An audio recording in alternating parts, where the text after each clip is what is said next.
Good morning. It is Monday, December 20th. It is good to be with you to begin our week together like this. And there's really only one thing to say. Merry Christmas. It's almost here. It's a breath away. It is only one, two, three, four more sleeps. Uh, it is just so exciting as a father, to watch my children be excited at this time of year is a reminder of the excitement that I once felt when I was a child at the coming of that very special day. I've been thinking a lot about home this week, but this entire Advent season, as we've been talking about drawing close to home and the different homes that we all have experienced in our lives. In my sermon yesterday, I talked about how varied and different our experiences of home are. Um, our experiences of home are as unique as and different as there are people, and that's a really good thing. Um, I want to know about your homes. I want to know what your traditions are at this time of year. I want to know what makes you feel at home. Is there a particular smell, the smell of cookies baking in the oven or cinnamon buns just out of the oven?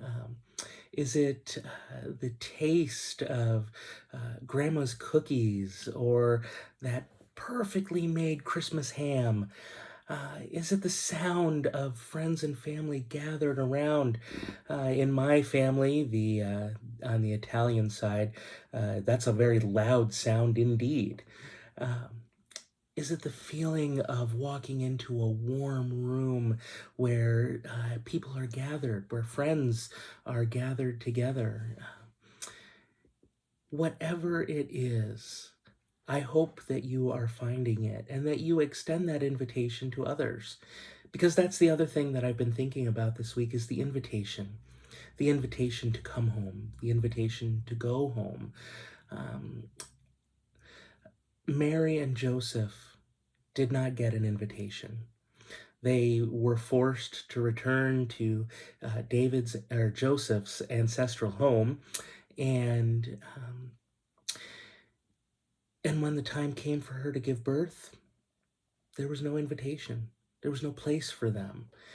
They had to make do with what they had. And yet, we receive that invitation every day from God. And I want to read for you this poem by Reverend Sarah R. Speed. It is titled Invitations. Invitations. I've been thinking about a universal truth, the way we all want to be invited in. We want the door to be opened with cheers of, "You're here." We want the clerk at the store to ask how we're doing and the waiter to wink at us and whisper, "Good choice." We want the barista to learn our names, which people call being a regular, but it feels more like being known.